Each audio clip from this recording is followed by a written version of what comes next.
Welcome to our channel law कक्षा। Student, आज की वीडियो में हम डिस्कस करने जा रहे हैं इद्दत अंडर मुस्लिम लॉ। अब ये इद्दत वर्ड क्या होता है देखते हैं। इद्दत इज एन अरेबिक वर्ड। जो एक इद्दत है ये क्या है, एक अरेबिक वर्ड है विच लिटरली मीन्स काउंटिंग, जिसका मतलब होता है काउंटिंग। अब किस चीज की counting? It means counting of days. अब क्या करना? दिनों को काउंट करना। अब ये दिन क्यों काउंट करने, रीजन क्या है कि हम दिन क्यों काउंट करें? of the possible conception to ascertain the whether the woman is pregnant or not, कि जो वुमेन है वो प्रेग्नेंट है या नहीं है। थोड़ा सा मैं आगे वीडियो से बढ़ने से पहले मैं आपको थोड़ा सा बता देता हूं इद्दत का, एक आपको आइडिया लग जाए। देखिए, इद्दत क्या होता है? एक टाइम पीरियड होता है जो वुमेन को क्या करना पड़ता है, कंप्लीट करना पड़ता है after the dissolution of marriage. जब उसकी क्या हो जाए, मैरिज डिसॉल्व हो जाए, तब उसे ये पीरियड जो इद्दत का पीरियड होता है उसे कंप्लीट करना होता है। डिसोल्यूशन कैसे होती है मैरिज? दो तरीके से, या तो उसके जो हस्बैंड हो वो क्या हो जाए, उनकी डेथ हो जाए, या क्या वो उसे डाइवोर्स दे दे वाइफ को। तो इन दो कंडीशंस में क्या करना पड़ेगा, एक वुमेन को क्या करना पड़ेगा, इद्दत पीरियड को कंप्लीट करना पड़ेगा। ठीक है, स्टार्ट करते हैं। अब ये ऑब्जेक्ट क्या होता है इद्दत का? इद्दत का पीरियड क्यों कंप्लीट करना पड़ेगा एक वुमेन को? Is to ascertain the paternity with respect of the former husband. देखिए, अगर वो वुमेन प्रेग्नेंट है, जो भी बेबी पैदा होगा, अब देखिए किसी भी वुमन का डाइवोर्स हो गया, उसकी शादी हो गई, 9 महीने बाद बेबी पैदा हो गया, तो वो बेबी किसका है? तो इसी कंसेप्ट को, इसी कंफ्यूजन को दूर करने के लिए ऑब्जेक्ट है इद्दत का क्या, कि जो बेबी पैदा हुआ वो किसका है। अगर वो जो भी टाइम पीरियड होता है, 3 मंथ, अलग अलग कंडीशंस में डिफरेंट डिफरेंट टाइम पीरियड होता है इद्दत का, तो वो उस पीरियड को कंप्लीट कर लेगी, तो उससे पता चल जाएगा जो बेबी हुआ है बॉर्न वो किसका है। तो इसका ऑब्जेक्टिव, जो मेन ऑब्जेक्टिव है इद्दत का क्या होता है, is to ascertain the paternity with the respect of former husband. Muslim law provides that after the marriage is dissolved by death or divorce, the woman cannot be remarried before the expiry of specific period of इद्दत। अब इसका मतलब क्या था? देखिए, मुस्लिम law में कहा गया है कि अगर किसी की मैरिज क्या होती है, डिसॉल्व होती है। कैसे डिसॉल्व हो रही है? अगर देखिए उसके हस्बैंड की डेथ हो गई या डाइवोर्स हो गया, तो वुमेन रीमैरी नहीं कर सकती। अब कब तक रीमैरी नहीं कर सकती? ऐसा नहीं कि वुमेन रीमैरी नहीं कर सकती, कब तक नहीं कर सकती? Before the expiry of the specific period of iddat. जब तक इद्दत का जो पीरियड होता है, स्पेसिफिक पीरियड होता है, जब तक वो एक्सपायर ना हो जाए, मतलब वो कंप्लीट ना हो जाए, तब तक वो वुमेन क्या नहीं कर सकती, रीमैरी नहीं कर सकती। क्यों नहीं कर सकती? Objective of iddat is to ascertain the paternity. In Sunni law, marriage with the women observing iddat is irregular while it is void in Shia law. देखिए, अगर कोई वुमेन है इद्दत पीरियड में, अभी कंप्लीट नहीं हुआ, अगर वो शादी कर लेती है, निकाह कर लेती है सुन्नी लॉ में, तो वो मैरिज क्या कहलाई जाएगी? इर्रेगुलर कहलाई जाएगी। अगर वो निकाह कर लेती है किस पीरियड में? इद्दत पीरियड में, शिया लॉ में, तो वो क्या कहलाई जाएगी? मैरिज वाइड कहलाई जाएगी। सिंपलर टर्म में बात करें तो अगर कोई भी वुमेन क्या है, इद्दत के टाइम पीरियड में है, अभी उसने वो कंप्लीट नहीं करा, वो निकाह कर लेती है, शादी कर लेती है, तो सुन्नी लॉ में क्या कहलाई जाएगी? इर्रेगुलर कहलाई जाएगी। और शिया लॉ में क्या कहलाई जाएगी? मैरिज वो वॉइड कहलाई जाएगी। Period of iddat commences from the date of divorce or the date of death of the husband, not from the date on which the woman get information. The main point, कई लोगों को बहुत confusion होता है। अगर कोई भी women है, देखिए, अगर कोई भी वुमेन है तो उसका जो टाइम पीरियड होता है इद्दत का, वो कब से काउंट किया जाएगा? जब से उसे डाइवोर्स मिला है या जब से उसके हस्बैंड की डेथ हुई है, ना कि तब से जब से उसे इंफॉर्मेशन मिली है।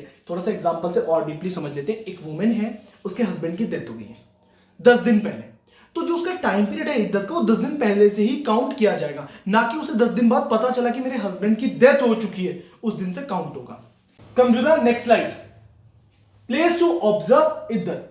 अब देखिए, वुमेन को कहां कंप्लीट करना रहता है? जो ये पीरियड है, देखिए, जब वो जो पीरियड को कंप्लीट करेगी वो किस जगह करेगी? देखते हैं कौन सी प्लेस पे करती है। It is a compulsory to observe iddat period in the same house where the woman has residing permanently at the time of her husband death or in the case of dissolution of marriage। देखिए, ये compulsory है कि women कहां इद्दत करे, कि जहां पे वो क्या करती हो, परमानेंटली रहती हो। देखिए, नॉर्मल सी बात करते हैं, एग्जांपल के थ्रू आपको और क्लैरिफाई होगा। देखिए, अगर किसी भी वुमेन के हस्बैंड की डेथ होगी, तो कहां है वो ससुराल नहीं है ना, तो वो उसी हस्बैंड के घर में क्या वो अपना पीरियड, जो इद्दत का टाइम पीरियड होता है, वो क्या करेगी? उसे कंप्लीट करेगी। ये क्या है? कंपलसरी है। If a woman receive the news of her husband demise while she was on journey, अगर वुमेन को पता चलता है, वाइफ को पता चलता है, किसी रास्ते में वो जर्नी पे गई हुई है या ऑन दी वे है, और उसे पता चलता है कि उसके हस्बैंड की क्या हो गई? डेथ हो चुकी है, तो she is suppose to immediately return to the place of her residing to observe her iddat. तो उसे जल्द से जल्द कहां आना पड़ेगा, जहां वो परमानेंटली उसका घर है, उसे वहां लौटना पड़ेगा और उसे ये जो इद्दत का टाइम पीरियड है उसे क्या करना पड़ेगा, कंप्लीट करना होगा। ये बार बार इद्दत का टाइम कितना होता है, टाइम पीरियड आपके सारे ही जो आपकी क्वेरीज है उन्हें सॉल्व कर जाएगा प्रॉपर्ली। आगे वीडियोस में आपको टाइम पीरियड में बताया जाता है कि किस किस कंडीशन में कितना कितना वुमेन को कितना कितना पीरियड क्या करना पड़ता है, कंप्लीट करना पड़ता है इद्दत का। A woman who has sent to her parental home should return to home for her husband upon her husband demise to complete her iddat there, because according to the rule iddat is completed in the house which is the permanent residence of a wife। देखिए, अगर women अपने मैके मतलब parental home है, अपने पापा के घर में गई हुई है और वहां उसे पता चलता है कि उनके हस्बैंड की डेथ हो चुकी है, तो उन्हें कहाँ आना पड़ेगा, परमानेंट होम पे। यहाँ परमानेंट होम को क्या कंसिडर किया गया है, जो भी उनके हस्बैंड का घर है उसे क्या करा गया है, परमानेंट रेजिडेंस क्या करा गया, कंसिडर करा गया है। तो उसे वहां आना पड़ेगा। क्यों आना पड़ेगा, because according to the rule iddat कहां कंप्लीट करी जाती है, iddat is completed in the house which is the permanent residence of a wife. जो भी वाइफ का क्या होता है, परमानेंट रेजिडेंस होता है, वहीं क्या करी जाती है, इद्दत कंप्लीट करी जाती है। इस रूल की वजह से उसे अपने पेरेंटल होम से आना पड़ेगा जब भी उसे न्यूज पता चले कि उनके हस्बैंड डेथ हो गई, ये सब चीज। Her parent house is not considered as a permanent residence। जो भी उनका पेरेंट होम है, पेरेंट्स होम मतलब जो भी उनका पिता का घर है, पिता यहाँ कौन कंसिडर करेंगे, जो भी उनका मैका है, जहां उनके मम्मी पापा रहते हैं, वो घर को एक हमारा परमानेंट रेजिडेंस कंसिडर नहीं करा गया है। परमानेंट रेजिडेंस किसे कंसिडर करा गया है, जो भी उनके हस्बैंड का घर है। Come to the next slide, rules of iddat. अब डिस्कस करते हैं हमारे रूल्स क्या क्या होते हैं इद्दत के, मतलब इद्दत के टाइम पे, इद्दत पीरियड के टाइम पे एक वुमेन क्या क्या चीज कर सकती है, क्या क्या चीज नहीं कर सकती, किस चीजों के लिए वो रेस्ट्रिक्ट होती है, वो डिस्कस करते हैं। Certain things are forbidden to Muslim women during the period of iddat. देखिए, मुस्लिम वुमेन रिस्ट्रिक्ट होती है कुछ चीजों को करने के लिए, किस टाइम पे, during the period of iddat. In Muslim law the term haram is used for strictly prohibited things such as.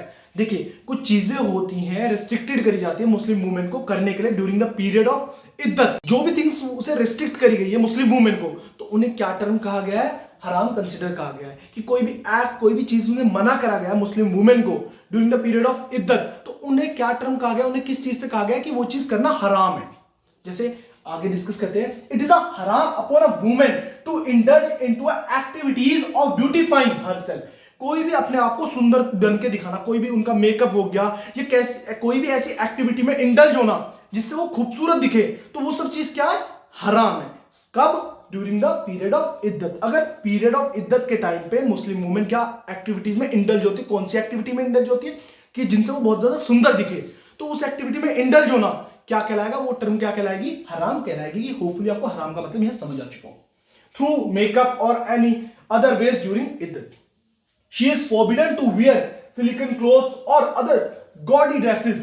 देखिए, कोई भी ऐसे खूबसूरत, मतलब लाइक सिंपल वर्ड्स में कहूं तो कोई भी ऐसे ब्राइट कलर्स, चटक मटक कलर्स की क्लोथिंग करना, मतलब क्लोथ को वियर करना, तो वो चीज क्या, उसके लिए रिस्ट्रिक्ट है मुस्लिम वुमेन के लिए। किस टाइम पीरियड में, during iddat time period. No particular colour is specified to wear during this period like black, white और एनी सच एज सिंपल। तो देखिए, यहां क्या कहा गया कि कोई भी एक पर्टिकुलर कलर प्रिस्क्राइब नहीं करा गया, स्पेसिफाइड नहीं करा गया कि एक जो हमारी कोई भी वुमेन है ड्यूरिंग इद्दत पीरियड है वो इसी कलर के क्लोथ्स पहनेगी, ब्लैक के, व्हाइट के, जस्ट कोई भी सिंपल कलर हो वो क्या कर सकती है, वो वियर कर सकती है। बट उसके लिए हराम क्या है कि वो कोई भी ऐसे क्लोथ्स ना पहने, सिल्कन क्लोथ्स ना पहने या गॉडी ड्रेस जिससे वो बहुत ज्यादा सुंदर लग रही हो। सिंपल वर्ड्स में क्या कहा था, कोई भी ऐसे चटक मटक वाले कलर वियर ना करे Muslim women during the period of iddat. जैसा आपने नोटिस करा होगा हिंदूज में कि जो विधवा होती है ज्यादातर व्हाइट वियर करती है, सिंपल क्लोथ्स वियर करती है, तो वही कंसेप्ट मुस्लिम में भी है ऐसी। बट हमारे यहाँ थोड़ा प्रिस्क्राइब करा जाता है, स्पेसिफाइड किया जाता है कि व्हाइट कलर वियर करें हिंदूज में, बट मुस्लिम्स में ऐसा कोई भी कलर क्या कर रखा है, स्पेसिफाइड नहीं कर रखा। Come to the next slide. She is not allowed to leave house till the completion of iddat period unless there is some emergency like requirement of the basic needs, medical illness to such extent that it is not possible to arrange a physician at home। देखिए, इद्दत के दौरान मतलब period of इद्दत के दौरान कोई भी Muslim women क्या घर को नहीं छोड़ सकती। कब छोड़ सकती है, कुछ एक्सेप्शंस होते हैं। क्या क्या एक्सेप्शंस है देखते हैं। रिक्वायरमेंट ऑफ द बेसिक, अगर कोई बेसिक नीड्स उसकी रिक्वायर्ड है तो उस कंडीशन में, जैसे हमारा क्या हो गया, मेडिकल इलनेस, अगर वो बहुत ज्यादा बीमार है यहाँ बीमार भी ऐसा नहीं है कि खांसी हुई तो वो घर को छोड़ सकती है, नहीं, बहुत ज्यादा जो उसकी जो मेडिकल इलनेस है वो बहुत ज्यादा क्रोनिक एज पे है, तो उस टाइम पे क्या कर सकती है, वो घर को लीव कर सकती है, कंडीशन है ये। Not possible to arrange a physician at home, ऐसी कंडीशन में जहां फिजिशियन घर पे नहीं आ सकता, मतलब क्या है, जो मेडिकल इलनेस है वो क्या है, एट द टॉप है, क्रोनिक स्टेज में, तब वो वुमेन क्या कर सकती है, हाउस को छोड़ सकती है। नहीं तो मुस्लिम वुमेन अलाउड नहीं है किस चीज के लिए, टू लीव अ हाउस, जब तक वो क्या नहीं करती, अपना जो पीरियड ऑफ इद्दत है उसे कंप्लीट नहीं करती। Obliged to mourn for her husband by praying to Allah God, तो क्या करें, शोक प्रकट करते हुए अपने शोहर के लिए अल्लाह से क्या करें, दुआ मांगे। There is no restriction of seeing the moon or the mirror, Muslim women को रेस्ट्रिक्ट नहीं करा गया, किसे, मून को देखने के लिए और मिरर को देखने के लिए। As some people in the name of Islam try to enforce these restraints, ये रूल्स क्या करते हैं, वुमेन्स को रेस्ट्रिक्ट करते हैं, कई जो पीपल्स होते हैं इस्लाम के नाम पे क्या करते हैं, वुमेन को ये रूल थोपते हैं कि हाँ भैया इस्लाम में ऐसा लिखा गया है कि तुम चंद्रमा को नहीं देखोगे, तुम मिरर को देखोगे, ऐसा इस्लाम में नहीं कहा गया है। वुमेन नहीं है बाउंड किस चीज को देखने के लिए, मून को देखने के लिए और हमारे मिरर को देखने के लिए। Come to the next slide, commencement of iddat. अब देखते हैं जो हमारा इद्दत पीरियड है कब स्टार्ट होता है, क्या क्या चीज होती है, स्टार्ट करते हैं। Iddat period start right after the death of husband और आफ्टर अ डाइवोर्स। जो इद्दत पीरियड है कब से स्टार्ट हो जाता है, अगर हस्बैंड की डेथ हो जाए तब से, और कब, जब उसे डाइवोर्स मिल जाए वुमेन को, तब से ही ये पीरियड क्या हो जाता है, स्टार्ट हो जाता है हमारा इद्दत का। Not from the date on which the women get information.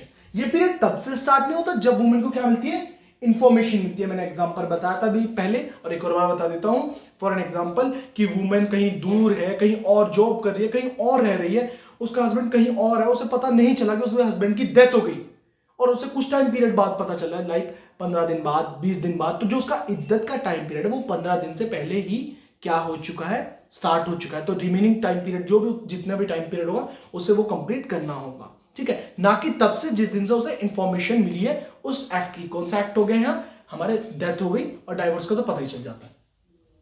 If she didn't receive the news on the time of her husband demise but go to know about it within the prescribed iddat period, then she is obliged to observe it for the remaining days of the iddat period। यही मैंने अभी चीज बताया कि उसे तभी नहीं पता चला जब उसके हस्बैंड की डेथ हुई थी, उसे कुछ टाइम बाद पता चला, तो जो रिमेनिंग इद्दत पीरियड है उसे वो क्या करना पड़ेगा, कंप्लीट करना पड़ेगा, ठीक।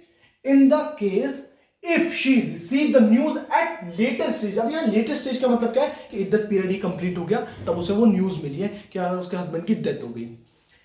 When iddat period has already passed, she is not bound to experience it, तब वो लेडी, वो वुमेन, वो वाइफ क्या नहीं होगी, बाउंड नहीं होगी इद्दत पीरियड को कंप्लीट करने के लिए। इसका भी बहुत अच्छा एग्जांपल है, जैसे किसी के हस्बैंड क्या है, आर्मी में, वो वहां क्या हो गए, शहीद हो गए, तो उस वुमेन को, मुस्लिम वुमेन को पता ही नहीं चला कि उनकी डेथ हो गई। उनकी इंफॉर्मेशन उसे काफी टाइम बाद मिली जब उसका जो इद्दत पीरियड था वो क्या हो चुका है, कंप्लीट हो चुका है। जो भी टाइम होता है इद्दत का, 4 महीने, अभी बार बार मैं टाइम को बता नहीं रहा हूं क्योंकि मैं आगे आपको प्रॉपर्ली टेबुलर फॉर्म में टाइम बताऊंगा। तो वो टाइम पीरियड जो भी इद्दत का था वो कंप्लीट हो चुका है, तब वो मुस्लिम वुमेन क्या नहीं होगी, बाउंड नहीं होगी किस चीज को एक्सपीरियंस करने के लिए, किस चीज को कंप्लीट करने के लिए, उस इद्दत को। Come to the next slide, staying at home during iddat. During the iddat period, the wife get deprived of everything outside the premises of the deceased husband house. तो जो वो वुमेन है वो बाहर की चीजों का यूटिलाइजेशन नहीं करेगी। जो भी बाहर की चीजें, कहाँ की बाहर की चीजें, जो उनके हस्बैंड के घर के अंदर की चीजें वो सिर्फ उसी का यूटिलाइज करेगी। उनकी डेथ के बाद जो भी उनके घर से बाहर की चीज होगी उनका यूटिलाइजेशन नहीं करेगी, यानी कि नए कपड़े खरीदना, नई चीजें करना, ये सब चीज नहीं करेगी। कौन, वो मुस्लिम वुमेन, किस टाइम पीरियड में, इद्दत के टाइम पीरियड में। She is not allowed to leave her house, वो उसको अलाउ भी नहीं है कि वो उस घर से क्या निकले, बाहर निकले। सिर्फ कुछ एक्सेप्शन थे, जैसे कि मेडिकल इलनेस हो गई या उसकी बेसिक नीड्स की वजह से उसे निकलना पड़ रहा है, वो अकेली है घर में, like that. If she has sufficient resources of the basic needs, अगर उसके घर में बेसिक नीड्स है तो वो अलाउ नहीं है किस चीज के लिए, बाहर जाने के लिए। और एक्सेप्शन एक और था मेडिकल इलनेस वाला, और जो मेडिकल इलनेस होनी चाहिए वो भी कौन से होनी चाहिए, क्रोनिक स्टेज वाली। She is allowed to leave the house only in case if she is the sole breadwinner with no other source of income to maintain her livelihood. अब यहां चीज क्या गई है, वो अलाउड है कब अलाउड है? जब वो क्या है, वो अकेले ही कमाने वाली है, उसके पास कोई भी अदर सोर्स ऑफ इनकम नहीं है जिससे वो क्या कर पाए, मेंटेन कर पाए अपना लिवलीहुड, तो उसे परमिट किया जाता है, अलाउ किया जाता है to work during the day time only. But तब भी अलाउ किया जाएगा कि तुम घर को लीव कर सकते हो, कब वर्क कर सकते हो, कब? Day time only. And must return home before the night fall. She is not required to confine herself to certain room, stay silent. She may carry out household works or occupy herself in the virtuous act or praying to Allah. देखिए ऐसा required नहीं है कि कोई भी women, जो Muslim women है, इद्दत period के टाइम चुप रहे, साइलेंट रहे, अपने आप को अकेला रूम में बंद कर ले। She may carry out her household work, जो भी उसका हाउसहोल्ड वर्क है वो उसे कर सकती है, अल्लाह की प्रेयर कर सकती है, कोई भी हमारे जो भी एक्ट्स है उन पे परफॉर्म कर सकती है। ऐसा नहीं है कि मुस्लिम वुमेन सिर्फ कमरे के अंदर बंद हो जाए, चुप रहे इद्दत के टाइम पीरियड पे, नहीं, वो अपने घर के कार्य कर सकती है, वो अल्लाह की प्रेयर कर सकती है, ये चीजें। She is allowed to leave the house for any emergency medical treatment, ये हम पहले ही डिस्कस कर चुके हैं। अगर कोई भी मेडिकल इलनेस है, मेडिकल ट्रीटमेंट के लिए उसे बाहर जाना पड़ रहा है, जो क्रोनिक वाला है, तो उसमें वो क्या कर सकती है, लीव कर सकती है हाउस को। Come to the next slide. She is forbidden for attending any funerals or visit the ill.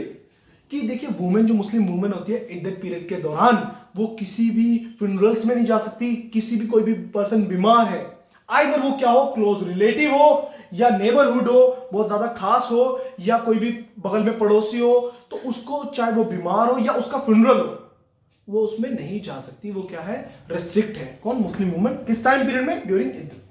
She is allowed to shift from the deceased husband house. उसे अलाउ है कि वो क्या कर सकती है, शिफ्ट कर सकती है अपने हस्बैंड के घर से। जो हस्बैंड कौन हो चुके हैं, मर चुके हैं, उनके हस्बैंड से घर से क्या हो सकती है, शिफ्ट कर सकती है। इन केस कोई भी उसके पास अगर कोई प्रॉपर अकोमोडेशन नहीं है इनसाइड द हाउस, और the remaining heirs do not permit, कि जो भी रिमेनिंग एयर्स हैं, कि जैसे एक वुमेन है, उसकी अगर उसके हस्बैंड की डेथ हो गई, तो उसके घर वालों ने, उसके सास ससुर ने ने कहा कि निकल जा मेरे घर से, निकल निकल निकल, हम नहीं रख रहे से, ये नहीं। तो ऐसी सिचुएशन में वो क्या कर सकती है, शिफ्ट कर सकती है। क्या? अपना जो उनके हस्बैंड का हाउस था, जो जिनकी डेथ हो गई, उस घर से शिफ्ट कर सकती है। हर टू यूज द डिकीज property, she face troubles in maintaining the purdah required under Islam. अगर वो मेंटेन नहीं कर पा रही है घर में पर्दा अकॉर्डिंग टू इस्लाम लॉ, तो वो क्या कर सकती है, शिफ्ट कर सकती है। जैसे अब इसमें हमने 3 चीज पढ़ी है। फर्स्ट चीज क्या हुई, कोई भी प्रॉपर अकोमोडेशन नहीं है इनसाइड द हाउस, और सेकंड क्या हुई, जो रिमेनिंग एयर्स हैं वो क्या कर रहे हैं, परमिट नहीं कर रहे किस चीज के लिए, कि तू इस घर में रहे, मतलब जो वो वाइफ है वो उस घर में रहे। थर्ड वन क्या हुई, facing troubles in maintaining the purdah required under इस्लाम। जो भी हमारा इस्लाम में रिक्वायर्ड है, पर्दा मेंटेन नहीं कर पा रही है उस घर के अंदर, तो वो क्या कर सकती है, इन 3 सिचुएशन में क्या कर सकती है, शिफ्ट कर सकती है अपने किस घर से, डिकीज हस्बैंड हाउस से। If the wife is unable to pay for the rented house, she can shift to the nearest safe place available. अगर देखिए वो रेंटेड हाउस में रहती थी, उसके हस्बैंड की डेथ हो गई, तो वो रेंटेड हाउस से क्या कर सकती है, शिफ्ट कर सकती है। कब? कि जब वो क्या हो, अनेबल हो किस चीज को, रेंट को पे करने के लिए। मतलब भाई उसके हस्बैंड की डेथ हो गई, अब भैया वो कहां से पैसा अरेंज करे, तो वो उसका रेंट भी नहीं दे पा रही जिस घर में वो रह रही थी। तो अब इद्दत के टाइम पीरियड में क्या था कि उसे घर से बाहर नहीं निकलना, she is not allowed to leave the house. तो इस सिचुएशन में क्या कर सकती है, जब वो पे ही नहीं कर सकती उस रेंटेड हाउस को, तो क्या कर देती है, लीव कर सकती है, उस हाउस को छोड़ सकती है, और जो भी नियरेस्ट सेफ प्लेस अवेलेबल है, कोई भी जो भी नियरेस्ट आसपास जो भी घर हो, जैसे भी कोई भी उसे सेफ प्लेस लगे, वहां क्या कर सकती है, शिफ्ट कर सकती है। Where she must complete her iddat period, जहां भी वो क्या करेगी, अपना इद्दत पीरियड को कंप्लीट करेगी। In case she is the sole occupant of the house where iddat has not to be passed, but fear of being alone is that extent that might cause mental illness or any defect, she is allowed to shift another house. Reasonable amount of fear does not permit to shift from the house. हमने पढ़ा था कि एक women क्या नहीं कर सकती, इद्दत के दौरान अपने हाउस को नहीं शिफ्ट कर सकती, लीव नहीं कर सकती। अगर उसका जो अकेलापन है, वो उस घर में अकेली है, उसके हस्बैंड की डेथ हो गई, उसको वो अकेलापन खाए जा रहा है, और जो उसको दिमाग में बहुत ज्यादा उसे मेंटली इल कर रहा है। यहाँ ये नहीं है कि देखिए इट्स अ साइकोलॉजिकल फैक्ट है, ये हमारा प्रूव्ड है कि अकेले घर में कोई रहता है तो उस इंसान को हल्का फुल्का डर लगता है, बट उसे बहुत अकेलापन खाने लगा, डर लगने लगा, वो बहुत ज्यादा डरने लगी उस घर से। तो जो क्योंकि वो घर में अकेली रहती थी, और जो उसका जो फियर है वो क्या हो गया, एक तरीके से उसे पागलपन, मतलब उसे पागल कर देगा। तो इस कंडीशन पे वो क्या कर सकती है, शिफ्ट कर सकती है उस हाउस से। रीजनेबल अमाउंट ऑफ फियर, कोई भी ऐसा छोटा मोटा डर वो क्या नहीं कर सकती, does not permit to shift from the house. Reasonable amount जो होता है, रीजनेबल कोई भी छोटा मोटा डर हो रहा है घर से अकेले रहने से, इस कंडीशन में वो नहीं कर सकती शिफ्ट कर से। अगर जो उसका जो डर है वो बहुत ज्यादा है, बहुत ज्यादा अमाउंट हो चुकी है उस डर की, और उसे बहुत ज्यादा डर लग रहा है, वो उससे क्या हो सकती है, पागल भी हो सकती है। ऐसी कंडीशन में वो क्या कर सकती है, वो वुमेन क्या कर सकती है, शिफ्ट कर सकती है from that house. Come to the next slide. अब टाइम पीरियड की बात करते हैं। जो इद्दत का टाइम पीरियड होता है वो कितना कितना होता है और किस किस मैरिज में होता है। स्टार्ट करते हैं।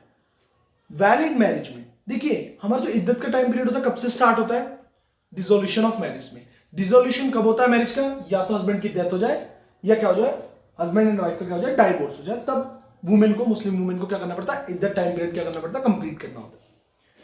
अगर मैरिज कॉन्ज्यूमेटेड है तो डेथ के केस में कितना होगा time period, 4 month 10 days. Divorce के केस में कितना होगा, 3 मंथ्स।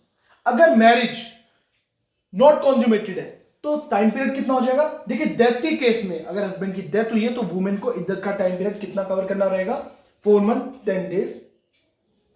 हमारा डाइवोर्स में कितना करना पड़ेगा, कोई भी इद्दत नहीं करनी पड़ेगी। अगर हमारी वैलिड मैरिज है और मैरिज नॉट कॉन्ज्यूमेटेड है तो हमारा डाइवोर्स के केस में वुमेन को कोई भी इद्दत का टाइम पीरियड कंप्लीट नहीं करना होगा। थर्ड, अगर वाइफ प्रेग्नेंट है, वैलिड मैरिज है, वाइफ प्रेग्नेंट है, तो डेथ के केस में उसे कितना टाइम पीरियड कंप्लीट करना पड़ेगा इद्दत का, टिल डिलीवरी 4 मंथ 10 डेज। इसमें दो कंडीशन हो गई, या तो हमारे 4 महीने 10 दिन, और क्या, टिल डिलीवरी लॉन्गर। अब इसमें जो भी टाइम पीरियड ज्यादा होगा वो पीरियड वुमेन को, मुस्लिम वुमेन को क्या करना पड़ेगा, कंप्लीट करना होगा। For an example 4 month 10 days है और हमारी जो डिलीवरी है वो 5 महीने या 6 मंथ की है, तो उसे ज्यादा टाइम पीरियड वाला, मतलब टिल डिलीवरी वाला वो टाइम पीरियड क्या करना पड़ेगा, कवर करना पड़ेगा, कंप्लीट करना पड़ेगा मुस्लिम वुमेन को। डाइवोर्स के केस में till delivery of a child, यहां 4 डे 10 डेज का कंसेप्ट है ही नहीं। यहां क्या है कि अगर डाइवोर्स हो जाता है तो टिल डिलीवरी मुस्लिम वुमेन को क्या करना पड़ेगा, इद्दत का टाइम पीरियड कंप्लीट करना होगा। Come to the next. अगर मैरिज इरेगुलर है, इरेगुलर मैरिज किसमें थी, हमारी सुन्नी लॉ में इरेगुलर मैरिज होती है एंड शिया लॉ में मूता मैरिज होती है। मूता मैरिज कौन सी थी, हमारी जो एक फॉर द एंजॉयमेंट करी गई थी, फॉर द प्लेजर करी गई थी, वो हमारी मूता मैरिज होती है, जो भी एक स्पेसिफिक टाइम पीरियड के लिए करी जाती है। इरेगुलर मैरिज का क्या कंसेप्ट था, जैसे हमारे सुन्नी लॉ में 3 मैरिज थी, हमारी वॉइड, वैलिड एंड इरेगुलर। हम इसे नॉर्मली सी भाषा में कह लें, अगर हम लेमैन लैंग्वेज में कहें तो इट्स अ वॉइडेबल मैरिज। अगर इसमें जो भी कंडीशन है जो इसकी वजह से इरेगुलर हो रही है मैरिज, उस कंडीशन को हम हटा दें तो मैरिज क्या हो जाती है, हमारी वैलिड मैरिज हो जाती है। अगर मैरिज 3 सेम कंडीशंस है, मैरिज कॉन्ज्यूमेटेड, वाइफ प्रेग्नेंट हो, मैरिज नॉन कॉन्ज्यूमेटेड, तो यहां डेथ के टाइम पीरियड में कितना होगा, मैरिज कॉन्ज्यूमेटेड है तो टाइम पीरियड कितना हो जाएगा, 3 मंथ्स हो जाएगा। डाइवोर्स के केस में कितना हो जाएगा, 3 मंथ्स हो जाएगा। अगर मैरिज नॉन कॉन्ज्यूमेटेड है तो क्या हो जाएगा, हमारे डेथ के केस में नो इद्दत एंड डाइवोर्स के केस में नो इद्दत। अगर वाइफ प्रेग्नेंट है और हमारी मैरिज क्या है, इरेगुलर मैरिज है, तो हमारा क्या हो जाएगा, डेथ के केस में टिल डिलीवरी और हमारे डाइवोर्स के केस में भी till delivery of the child. ये देखिए इन कंसेप्ट में समझाने वाला ऐसा कुछ नहीं है, हार्ड एंड फास्ट कोई रूल नहीं है। ये आपका चीज क्या है कि आप नॉर्मली से याद कर सकते हैं कि अगर हमारी इरेगुलर मैरिज है और वाइफ प्रेग्नेंट है तो उसको कितना टाइम पीरियड इद्दत का होगा, उसका टाइम पीरियड टिल डिलीवरी तक होगा। अगर मैरिज कॉन्ज्यूमेटेड है तो उसका जो मैरिज वुमन, मुस्लिम वुमन मैरिज का क्या होगा, टाइम पीरियड होगा इद्दत का, वो 3 मंथ होगा in the case of death and 3 month also in the case of divorce. तो ये चीज आपको क्रैम करने वाली चीज है, इसमें कुछ explanation, hard and fast explanation नहीं है। Come to the next slide. Comes to muta marriage. अब मूता के मीनिंग क्या था कि एंजॉयमेंट और यूज। ये मैरिज क्यों की जाती है, कोई भी स्पेसिफिक पर्पस को अचीव करने के लिए, एक स्पेसिफिक टाइम पीरियड के लिए की जाती है। इसकी शादी का क्या होता है, ये प्लेजर के लिए की जाती है ना, फॉर द सेक्सुअल इंटरकोर्स। अब जो मूता मैरिज है तो उसमें देखिए एक तो हमारा रिजोल्यूशन हो गया, डेथ, उस हस्बैंड की डेथ हो गई। दूसरा क्या होगा, मैरिज डिसॉल्व अदरवाइज। यहाँ अदर कंडीशन होती है डिसोल्यूशन की, यहाँ कंडीशन में ये नहीं आएगा डाइवोर्स, क्योंकि डाइवोर्स का कंसेप्ट ही नहीं किया जाता किसमें, हमारे मूता मैरिज में कोई भी डाइवोर्स का कंसेप्ट ही नहीं होता, क्योंकि वो एक स्पेसिफिक पर्पस के अचीव करने के बाद ऑटोमेटिक क्या हो जाती है, हमारी डिसॉल्व हो जाती है। इसमें भी 3 सेम कंडीशन बनेंगे, marriage consummated, marriage non consummated, wife pregnant. Same cases. अगर डेथ की सिचुएशन क्या होगा, जो मैरिज कॉन्ज्यूमेटेड मैरिज है उसमें 4 मंथ 10 डेज इद्दत का टाइम पीरियड होगा। अगर मैरिज नॉन कॉन्ज्यूमेटेड है तो नो इद्दत। अगर वाइफ प्रेग्नेंट है मूता मैरिज में तो क्या, टिल डिलीवरी क्या होगा, इद्दत का टाइम पीरियड होगा। अब उसके अदर रीजंस पढ़ लेते हैं। मैरिज कॉन्ज्यूमेटेड है 2 मंथ्स, नॉन कॉन्ज्यूमेटेड है तो नो इद्दत, और वाइफ प्रेग्नेंट है तो टिल डिलीवरी। तो आपने ये चीज देखी होगी, ये चीज हमने जो आज डिस्कस करी है, वैलिड मैरिज पीरियड, हमारा इरेगुलर मैरिज पीरियड एंड मुता मैरिज पीरियड, और उससे पहले हमने इद्दत के टॉपिक को क्लियर करे हैं। तो आपको कोई भी शायद मेरे हिसाब से परेशानी नहीं होनी चाहिए। अगर तब भी कोई प्रॉब्लम्स आ रही है या कोई भी चीज अराइज हो रही है तो आप विदाउट हेजिटेट मेरे Instagram account shubhamdabar.22, link description में, वहां जाकर मुझे डीएम कर सकते हैं। अब भी कोई इद्दत में या कोई भी मुस्लिम लॉ के टॉपिक में या अदर सब्जेक्ट्स के टॉपिक में आपको बहुत ज्यादा परेशानी आ रही है तो आप मुझे डीएम कर सकते हैं मेरे इंस्टाग्राम अकाउंट पे, लिंक डिस्क्रिप्शन में है। मेरी वीडियोस अच्छी लगती है, मेरे एफर्ट्स अच्छे लगते हैं तो ज्यादा से ज्यादा लाइक करें, शेयर करें, subscribe my channel and also press bell icon for the new videos. Thank you so much.